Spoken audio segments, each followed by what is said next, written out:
Princess and the werewolf എന്ന ഡ്രാമയുടെ 17ാമത്തെ എപ്പിസോഡിന്റെ തുടക്കത്തിൽ മുലാങ്ങും ലീയും ഒരാളെന്ന് മനസ്സിലായതോടെ ജിങ് ഹൈത്താങ്ങിനെയും കൊണ്ട് രക്ഷപ്പെടുന്നു. അപ്പോഴേക്കും മുലാങ്ങിന്റെ കണ്ടീഷനും കുറച്ച് മോശമായിരുന്നു. എന്നാലും അവൻ ചിവയെ പൊക്കിയെടുത്ത് അവിടെ നിന്ന് കൊണ്ടുപോകുന്നുണ്ട്. ജിങ് ഹൈത്താങ്ങിന് മുമ്പ് താമസിപ്പിച്ചിരുന്ന ഒഴിഞ്ഞ വീട്ടിലെത്തി അവളുടെ നെഞ്ചിൽ തറച്ചിരുന്ന കത്തി വലിച്ചിരുന്നു. അപ്പോഴേക്കും അവളുടെ ബോധം നഷ്ടപ്പെടുന്നു. മുലാങ് ചിവയെ കൊട്ടാരത്തിൽ എത്തിച്ചിരുന്നു. അവളുടെ ശരീരത്തിൽ തറച്ചത് വിഷസൂചിയാണെങ്കിലും ഭാഗ്യം കൊണ്ട് ആന്തരിക അവയവങ്ങൾക്കൊന്നും കേടുപാടുകൾ സംഭവിച്ചിട്ടില്ല. ജീവൻ അപകടമൊന്നും സംഭവിക്കില്ല എന്ന് ഡോക്ടർ പരിശോധിച്ചിട്ട് പറയുന്നു. എന്നാലും വിഷമേറ്റതിന്റെ സൈഡ് എഫക്റ്റുകൾ ഉണ്ടാകാൻ സാധ്യതയുണ്ട്. ബോധം വീണ്ടെടുത്താൽ മാത്രമേ അതിനെക്കുറിച്ച് കൂടുതൽ അറിയാൻ പറ്റുകയുള്ളൂ. അതുവരെ മരുന്നുകളൊക്കെ നൽകാൻ പറഞ്ഞിട്ട് അവർ പോകുന്നു. ലീക്കും ഗുരുതരമായി പരിക്കേറ്റിട്ടുണ്ട്. അതുകൊണ്ട് അവനെ ചികിത്സിക്കാനായി തിരികെ പോവുകയാണെന്ന് പറഞ്ഞ് ലിജുൻ ചിപ്പയെ നോക്കാനുള്ള ഉത്തരവാദിത്വം ഹോങ്ഷുവിനെ ഏൽപ്പിച്ചിട്ട് വേഗം മുലാങ്ങിന്റെ അടുത്തേക്ക് പോകുന്നു. അവന്റെ കണ്ടീഷനും കുറച്ച് മോശമായിരുന്നു. അവനും അബോധാവസ്ഥയിൽ തന്നെയാണ്. ലിജുൻ അവനെ ശുശ്രൂഷിച്ച് കൂടെ തന്നെ ഇരിക്കുന്നു. ചിപ്പയ്ക്ക് കുറെ കഴിഞ്ഞപ്പോൾ ബോധം വീഴുന്നുണ്ട്. അവൾ ആദ്യം അന്വേഷിച്ചത് ലിയെക്കുറിച്ചാണ്. അവന് കുഴപ്പമൊന്നുമില്ല എന്നറിഞ്ഞപ്പോഴാണ് അവൾക്ക് സമാധാനമായത്. അത് കഴിഞ്ഞപ്പോഴാണ് മുറിയിലെ ലൈറ്റൊക്കെ ഓഫ് ചെയ്തിരിക്കുന്നത് എന്താണെന്ന് ഹോങ്ഷുവിനോട് ചോദിക്കുന്നത്. ഹോങ്ഷുവിന് ആദ്യം കാര്യം മനസ്സിലാക്കുന്നില്ല. പിന്നെയാണ് ചിപ്പയുടെ കാഴ്ച നഷ്ടപ്പെട്ടിരിക്കുന്നതെന്ന് അവൾക്ക് മനസ്സിലാകുന്നത്. അവൾ വേഗം ഡോക്ടറെ വിളിക്കാനായി ഓടുന്നു. ജിങ് റുവയെ കൊണ്ട് ഹൈത്താങ്ങിന് ആവശ്യമായ മരുന്നുകളൊക്കെ വാങ്ങിപ്പിച്ച് റെഡിയാക്കുന്നു. കുറെ കഴിഞ്ഞപ്പോൾ അവൾക്കും ബോധം വീഴുന്നുണ്ട്. ലീയും മുലാങ്ങും ഒരാൾ തന്നെയാണെന്ന് തിരിച്ചറിയാൻ കഴിഞ്ഞു എന്നറിഞ്ഞപ്പോൾ തനിക്ക് മുറിവേറ്റത് വെറുതെ ആയില്ല എന്നവൾ പറയുന്നുണ്ട്. ദൈഷാങ് സുഹയെ തിരിച്ച് കൊട്ടാരത്തിലേക്ക് അയക്കാനുള്ള തയ്യാറെടുപ്പുകൾ നടത്തുകയായിരുന്നു. മുലാങ്ങിനോടുള്ള ഇഷ്ടം കൊണ്ടാണല്ലോ അവൾ മുമ്പ് തന്നെ ചതിച്ചത്. അതുകൊണ്ട് ആദ്യം അതാണ് മാറ്റിയെടുക്കേണ്ടത്. അതിനുവേണ്ടി മുലാങ്ങിന് ഇപ്പോൾ ഒരു രാജ്ഞിയുണ്ട്. നീ മുമ്പ് അവനെ സഹായിച്ചതൊക്കെ മറന്ന് അവനിപ്പോൾ അവൾക്കൊപ്പം കഴിയുകയാണ്. അവൾക്ക് വേണ്ടി എൽഡർമാരെ പോലും എതിർക്കാൻ അവൻ തയ്യാറായി എന്നൊക്കെ പറഞ്ഞ് അയാൾ അവളുടെ മനസ്സിൽ വിഷം കുത്തിവെക്കുന്നു. ഓളിപ്പോൾ അവളുടെ ശരീരത്തിൽ ഉള്ളതുകൊണ്ടായിരിക്കണം മുലാങ് അവളെ ഇത്ര കാര്യമായി കെയർ ചെയ്യുന്നതെന്നും അയാൾ പറയുന്നുണ്ട്. മുലാങ്ങിനെതിരായി അയാൾക്കൊപ്പം നിൽക്കാൻ ആദ്യം അവൾക്ക് പൂർണ്ണ മനസ്സിലായിരുന്നെങ്കിലും ചിബയെക്കുറിച്ച് കേട്ടുകഴിഞ്ഞപ്പോൾ കൂടെ നിൽക്കാൻ അവൾ തയ്യാറാക്കുന്നു. മുലാങ്ങിന് അടുത്ത ദിവസമാണ് ബോധം വീണത്. ലിജുൻ അടുത്തേക്ക് ചെന്നപ്പോൾ അവനും ആദ്യം അന്വേഷിച്ചത് ചിബയെക്കുറിച്ചാണ്. അവൻ്റെ ശരീരത്തിൽ നിന്ന് വിഷം മാറ്റിയിട്ട് അധിക സമയമായിട്ടില്ല. അതുകൊണ്ട് അധികം ശരീരം അനങ്ങുന്നത് നല്ലതല്ല എന്ന് ലിജുൻ പറഞ്ഞെങ്കിലും ചിബയുടെ കാഴ്ച നഷ്ടപ്പെട്ടതിനെ കുറിച്ച് അറിഞ്ഞപ്പോൾ വേഷം പോലും മാറാൻ നിൽക്കാതെ അവൻ അവളുടെ മുറിയിലേക്ക് ഓടുന്നു. ചിബ ആ സമയത്ത് ഉണർന്നതേ ഉണ്ടായിരുന്നുള്ളൂ. അപ്പോഴും കാഴ്ച തിരിച്ചു കിട്ടിയില്ല എന്നറിഞ്ഞപ്പോൾ അവൾ ആകെ വെപ്രാളപ്പെടുന്നു. എനിക്ക് ലീയെ കാണണം എന്ന് പറഞ്ഞവൾ ബഹളം ഉണ്ടാക്കിക്കൊണ്ടിരിക്കുമ്പോഴാണ് അവനോട് എത്തിയത്. ഹോങ്ഷു തെറ്റിദ്ധരിക്കാതിരിക്കാൻ വേണ്ടി ഡോക്ടർ അവളെ അന്വേഷിക്കുന്നു എന്ന് പറഞ്ഞ് ലിജുൻ അവളെ അവിടെ നിന്ന് പറഞ്ഞയച്ചിട്ട് പുറത്തേക്ക് ഇറങ്ങി നിൽക്കുന്നു. ലീക്ക് കുഴപ്പമൊന്നുമില്ല എന്നറിഞ്ഞപ്പോൾ ചിബയ്ക്ക് കുറച്ച് ആശ്വാസമാകുന്നുണ്ടെങ്കിലും കാഴ്ച നഷ്ടമായത് അവളെ വല്ലാതെ പേടിപ്പിച്ചിരുന്നു. പേടിക്കേണ്ട കാര്യമില്ല, എങ്ങനെയാണെങ്കിലും അവളുടെ കാഴ്ച വീണ്ടെടുത്തിരിക്കുമെന്ന് പറഞ്ഞവൻ അവളെ സമാധാനിപ്പിക്കുന്നു. അവൾക്ക് ഒന്ന് ആശ്വാസമായി കഴിഞ്ഞപ്പോഴാണ് അവൻ മുറിയിലേക്ക് പോയത്. അവളുടെ കണ്ണിൻ്റെ ഇപ്പോഴത്തെ അവസ്ഥ എന്താണെന്ന് അവൻ ലിജുനോട് ചോദിച്ചറിയുന്നു. കഴുത്തിലേറ്റ വിഷം കണ്ണുകളുടെ ഞരമ്പിനെ ബാധിച്ചതാണ്. മരുന്നുകൾ കൃത്യമായി കഴിച്ചാൽ കുറച്ച് ദിവസങ്ങൾക്കുള്ളിൽ തന്നെ കാഴ്ച തിരിച്ചു കിട്ടുമെന്നാണ് ഡോക്ടർ പറഞ്ഞിരിക്കുന്നതെന്ന് ലിജുൻ അവനെ അറിയിക്കുന്നു. അതിനുശേഷമാണ് ഇത്രയും കാലം എല്ലാവരും അന്വേഷിച്ചുകൊണ്ടിരുന്ന കൊലയാളി ഹൈത്താങ് ആണെന്നും ഇപ്പോഴത്തെ ആക്രമണം നടത്തിയതും അവൾ തന്നെയാണെന്നും മുലാങ് പറഞ്ഞത്. അവളെ പിടികിട്ടാപ്പിള്ളയെ പ്രഖ്യാപിക്കാനും പിടിച്ചു കൊടുക്കുന്നവർക്ക് വലിയ പാരിതോഷികങ്ങൾ പ്രഖ്യാപിക്കാനും ഒക്കെ അവന് ഓർഡർ നൽകുന്നു. ഇപ്പോഴത്തെ സംഭവത്തെക്കുറിച്ച് അന്വേഷിക്കുന്ന കൂട്ടത്തിൽ സംഭവം നടന്ന സമയത്ത് ജിങ് അവൻ്റെ മുറിയിലുണ്ടായിരുന്നില്ല എന്ന് ബായ് റിപ്പോർട്ട് ചെയ്തിരുന്നു. അതുകൊണ്ട് അവൻ ഇതുമായി എന്തെങ്കിലും ബന്ധം കാണുമോ എന്ന് ലിജുൻ സംശയിക്കുന്നു. ഹൈത്താങ്ങിനെ സപ്പോർട്ട് ചെയ്യുന്നത് ജിങ് തന്നെയായിരിക്കും. പക്ഷേ തക്കതായ തെളിവുകളില്ലാതെ ഇപ്പോൾ അവൻ്റെ നേരെ ഒരു ആക്രമണം നടത്താൻ പറ്റില്ല. തൽക്കാലം അവനെയും അവൻ്റെ സഹായികളെയും സൂക്ഷ്മമായി നിരീക്ഷിക്കാൻ ബായിക്ക് ഓർഡർ നൽകണം. സംശയകരമായി എന്ത് കണ്ടാലും റിപ്പോർട്ട് ചെയ്യാനും പറയണം എന്നൊക്കെ മുലാങ് നിർദ്ദേശിക്കുന്നു. അതേപോലെ തന്നെ ചിബയെ ഇപ്പോൾ തന്നെ തൻ്റെ മുറിയിലേക്ക് കൊണ്ടുവരാനും അവൻ ഓർഡർ നൽകുന്നു. അവളുടെ കാഴ്ച തിരിച്ചു കിട്ടുന്നവരെ നേരിട്ട് അവളെ ശുശ്രൂഷിക്കാനാണ് അവൻ്റെ തീരുമാനം. കൊട്ടാരത്തിൽ പെട്ടെന്ന് കാവൽ ശക്തമാക്കിയതിൽ ജിങ്ങും ശ്രദ്ധിക്കുന്നു. എപ്പോഴും ഹൈത്താങ്ങിൻ്റെ അടുത്തേക്ക് പോകുന്നത് സംശയമുണ്ടാക്കുമെന്ന് അറിയാവുന്നതിനാൽ തൽക്കാലം ആവശ്യമുള്ള മരുന്നുകളൊക്കെ വാങ്ങാനായി അവൻ റുവയെ പറഞ്ഞയക്കുന്നു. മുലാങ് നിർദ്ദേശിച്ചനുസരിച്ച് ബായ് റുവയെ രഹസ്യമായി ഫോളോ ചെയ്യാൻ തുടങ്ങുന്നു. പക്ഷേ സിറ്റിയിൽ വെച്ച് സിനിയാങ് അത് കാണുന്നുണ്ട്. അവൾ ഉടൻ തന്നെ ദൈഷാങ്ങിനെ വിവരം അറിയിക്കുന്നു. മുലാങ് ഇത്ര അലർട്ടായി ജിങ്ങിനെ നിരീക്ഷിക്കാൻ മാത്രം എന്ത് മണ്ടത്തരമാണ് അവൻ കാണിച്ചതെന്ന് ഓർത്ത് അയാൾ ആകെ അസ്വസ്ഥനാകുന്നു. എന്തായാലും മുലാങ്ങിന്റെ സംശയം തങ്ങൾക്ക് നേരെ തിരിയുന്ന വിധത്തിലൊന്നും പ്രവർത്തിക്കരുതെന്ന് അയാൾ നിർദ്ദേശിക്കുന്നുണ്ട്. മുലാങ് ചിബയെ അവൻ്റെ മുറിയിലേക്ക് വിളിപ്പിക്കുന്നുണ്ട് എന്ന് ലിജുൻ ചെന്നറിയിച്ചപ്പോൾ ഈ അവസ്ഥയിൽ എന്തിനാണ് അവൻ തന്നെ വിളിക്കുന്നതെന്ന് ഓർത്ത് ചിബ ശരിക്കും പേടിക്കുന്നു. ആദ്യം കൂടെ ചെല്ലാനും തയ്യാറാകുന്നില്ല. ചെന്നൈ പറ്റിയൊന്ന് ലിജുൻ നിർബന്ധം പറഞ്ഞപ്പോഴാണ് അവൾ കൂടെ ചെല്ലാൻ തയ്യാറായത്. മുലാങ്ങിന്റെ മുറിയിലെത്തിയ ശേഷം കാഴ്ച തിരിച്ചു കിട്ടുന്നവരെ അവിടെ തന്നെ താമസിച്ചാൽ മതിയെന്ന് അവൻ പറഞ്ഞപ്പോഴും അവൾ നന്നായി പേടിക്കുന്നു. തിരികെ സ്വന്തം മുറിയിലേക്ക് പോകുന്നതിനെക്കുറിച്ച് അവൾ പറഞ്ഞെങ്കിലും ഇപ്പോഴത്തെ അവസ്ഥയിൽ ആരെയും വിശ്വാസമല്ല. അവളുടെ സുരക്ഷ ഉറപ്പുവരുത്താൻ കഴിയില്ല. അതുകൊണ്ട് അവിടെ തന്നെ കഴിഞ്ഞാൽ മതിയെന്ന് അവൻ തീർത്ത് പറയുന്നു. അവൾ ലീയെക്കുറിച്ചും അന്വേഷിക്കുന്നുണ്ട്. അവനെ ട്രീറ്റ് ചെയ്യാനായി അയച്ചിരിക്കുകയാണ്. അവൾക്ക് ഭേദമാകുമ്പോഴേക്കും അവനും തിരികെ എത്തും. കാഴ്ച തിരിച്ചു കിട്ടുമ്പോൾ അവനെ കാണാൻ പറ്റുമെന്ന് പറഞ്ഞ് അവൻ സമാധാനിപ്പിക്കുന്നു. അവളെ ബെഡിനടുത്തേക്ക് കൂട്ടിക്കൊണ്ടു പോകാൻ അവൻ പിടിക്കാൻ തുടങ്ങിയപ്പോൾ അവൾ ഒഴിഞ്ഞു മാറുന്നു. താൻ തൊടുന്നതാണ് പ്രശ്നമെന്ന് മനസ്സിലായപ്പോൾ മുലാങ് അവളോട് അവിടെ നിൽക്കാൻ പറഞ്ഞിട്ട് പോയി ഒരു കയറെടുത്ത് കൊണ്ടുവന്ന് അതിൻ്റെ അറ്റം അവളുടെ കയ്യിൽ പിടിപ്പിച്ചിട്ട് മറ്റേ അറ്റത്ത് പിടിച്ച് അവളെ മുന്നോട്ട് കൊണ്ടുപോകുന്നു. അതിനോട് അവൾ സഹകരിക്കുന്നുണ്ട്. മുലാങ് തനിക്കെതിരെ നീക്കങ്ങളൊന്നും നടത്താത്തത് കൊണ്ട് തന്നെ സംശയിക്കുന്നുണ്ടാവില്ല എന്ന് ജിങ് കരുതുന്നു. അറിഞ്ഞ വിവരം ചിവയെ അറിയിക്കുന്നതിനെക്കുറിച്ച് അവൻ ആലോചിക്കുന്നുണ്ട്. ബായിയെ അവിടെ നിന്ന് കാണാത്തതിനാൽ ഹുദി അന്വേഷിച്ചപ്പോൾ അവൻ ലീവിലാണെന്ന് അറിയുന്നു. ലീവ് എടുത്തവൻ ബ്ലൈൻഡ് ഡേറ്റിന് പോയിരിക്കുകയാണെന്ന് കരുതി ഹുദി ദേഷ്യപ്പെടുന്നു. സുഹെ അവളുടെ മാർഷൽ ആർട്സ് 60% വീണ്ടെടുത്തിരിക്കുന്നു. അത് പൂർണ്ണമായും വീണ്ടെടുത്ത് കഴിയുമ്പോൾ അവളെ തിരികെ കൊട്ടാരത്തിലേക്ക് അയക്കാം. അവിടെ നടക്കുന്നതൊക്കെ നേരിട്ട് കണ്ട് മനസ്സിലാക്കിയിട്ട് തനിക്കൊപ്പം നിന്നാൽ മതിയെന്ന് ദൈഷാങ് അവളോട് പറയുന്നു.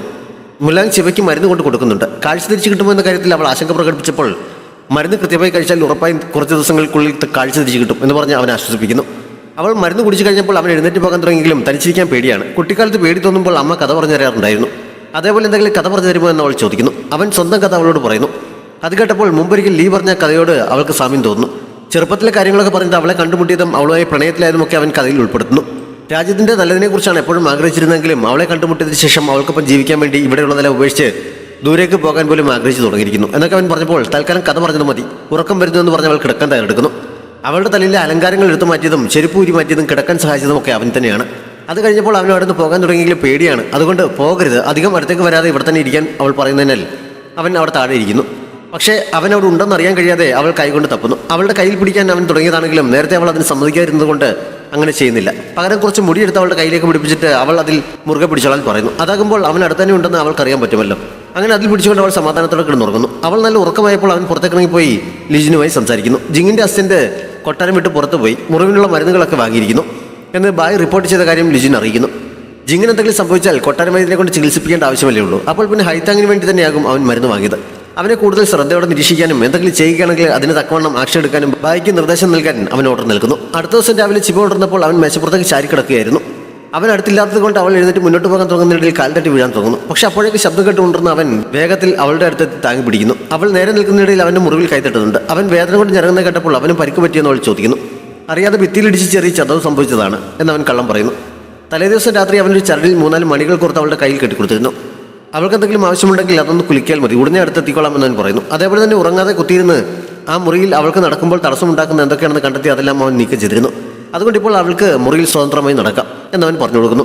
വെറുതെ നടക്കാനായി അവളെ പുറത്തേക്ക് കൂട്ടിക്കൊണ്ടു പോകുന്ന കാര്യം അവൻ പറഞ്ഞെങ്കിലും കാണാൻ പറ്റാത്തത് കൊണ്ട് ഇപ്പോൾ മുഖമൊക്കെ ആകെ വികൃതമായിരിക്കും. തനിയെ ഒരുങ്ങാൻ പറ്റുന്നില്ലല്ലോ എന്നൊക്കെ അവൾ സങ്കടം പറയുന്നു. എത്ര ഒരുങ്ങിയില്ലെങ്കിലും ഇവിടെ ഏറ്റവും വലിയ സുന്ദരി നീ തന്നെയാണ്, അതുകൊണ്ട് അങ്ങനെ വിഷമിക്കേണ്ട കാര്യമില്ല എന്ന് പറഞ്ഞ് അവൻ സമാധാനിപ്പിക്കുന്നു.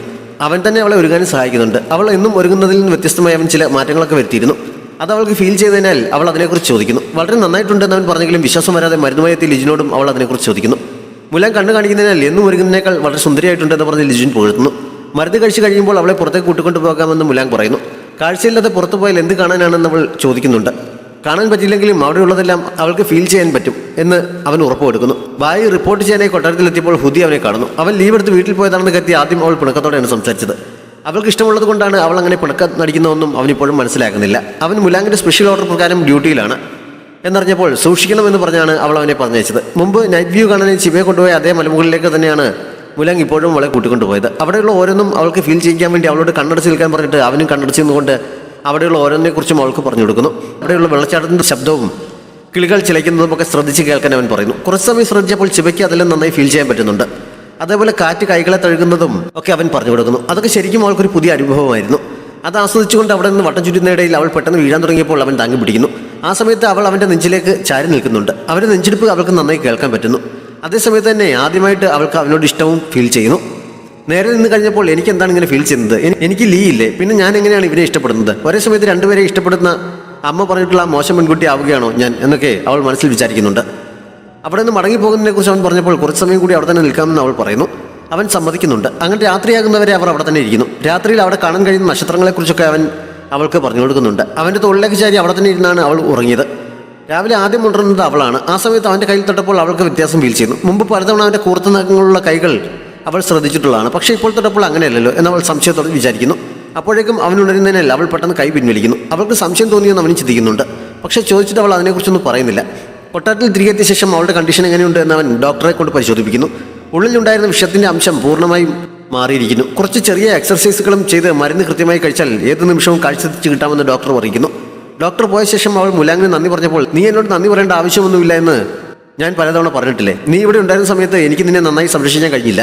നീ നൽകിയ 3 മാസത്തെ സമയപരിധി അവസാനിക്കാറായിരിക്കുന്നു. അത് കഴിയുമ്പോൾ നിനക്ക് ഇവിടെ നിൽക്കാൻ താല്പര്യമില്ലെങ്കിൽ നിന്നെ ഞാൻ നിർബന്ധിക്കില്ല. എന്നാലും നീ എനിക്കൊരു ചാൻസ് കൂടി തരും എന്നാണ് എൻ്റെ പ്രതീക്ഷ. നന്നായി ആലോചിച്ചിട്ട് നിന്റെ തീരുമാനം എന്താണെങ്കിലും പറയണം.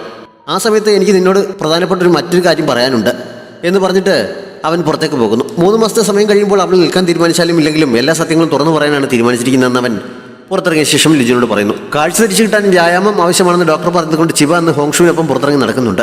കുറച്ച് നടന്നു കഴിഞ്ഞപ്പോൾ ഹോങ്ഷു അവളെ അവിടെ ഒരിടത്തിരുത്തുന്നു. അവളുടെ കണ്ണിന് ഗുണം ചെയ്യുന്ന രീതിയിലുള്ള ഒരു മരുന്ന് കിഴി അവൾ റെഡിയാക്കിയിരുന്നു. അത് അവളുടെ കണ്ണിൽ വെക്കാനായി കൊടുക്കുന്നുണ്ട്. ചിപ്പ അത് കണ്ണിൽ വെക്കുന്ന സമയത്തൊക്കെ മുലാങ് പറഞ്ഞതിനെക്കുറിച്ചാണ് ചിന്തിച്ചത്. ഇത്രയും കാലം അവനെ റിജക്ട് ചെയ്യുന്ന കാര്യത്തിൽ അവൾക്ക് യാതൊരു സംശയം ഉണ്ടായിരുന്നില്ല. പക്ഷേ ഇപ്പോൾ അവനോട് നോ പറയുന്നതിനെക്കുറിച്ച് ആലോചിക്കുമ്പോൾ അവൾക്ക് വല്ലാതെ വിഷമം ഫീൽ ചെയ്യുന്നു. എനിക്ക് എന്താണ് സംഭവിച്ചത്, ഞാൻ എന്തിനാണ് ഇങ്ങനെ രണ്ടുപേരെ ഇഷ്ടപ്പെടുന്നത് എന്നൊക്കെ ചിന്തിച്ച് അവൾ വീണ്ടും ആകെ കൺഫ്യൂഷൻ ആകുന്നുണ്ട്. അവൾ അവിടെ ഇരിക്കുന്ന വിവരം റുവ ജിങ്ങിനെ അറിയിക്കുന്നു. മുലങ് അവളുടെ അടുത്തില്ല എന്നറിഞ്ഞപ്പോൾ അവനെക്കുറിച്ച് പറയാനായി ജിങ് അങ്ങോട്ടേക്ക് ചെല്ലുന്നു. അവൻ വന്നു അറിഞ്ഞപ്പോൾ അവൾ അവിടെ നിന്ന് പോകാൻ തുടങ്ങിയതാണ്. എനിക്ക് പ്രധാനപ്പെട്ട ഒരു കാര്യം സംസാരിക്കാനുണ്ട്. കുറച്ച് സമയം ഇവിടെ നിൽക്കാൻ പറ്റുമോ എന്ന് ജിങ് അവളോട് ചോദിക്കുന്നിടത്ത് ഈ എപ്പിസോഡ് അവസാനിക്കുന്നു. വീഡിയോ ഇഷ്ടപ്പെട്ടാൽ ലൈക്ക് ചെയ്യാനും കമൻറ്റ് ചെയ്യാനും നിങ്ങളുടെ ഫ്രണ്ട്സിനൊക്കെ ഷെയർ ചെയ്യാനും നമ്മുടെ ചാനൽ സബ്സ്ക്രൈബ് ചെയ്യാനും മറക്കരുത്. Thanks for watching.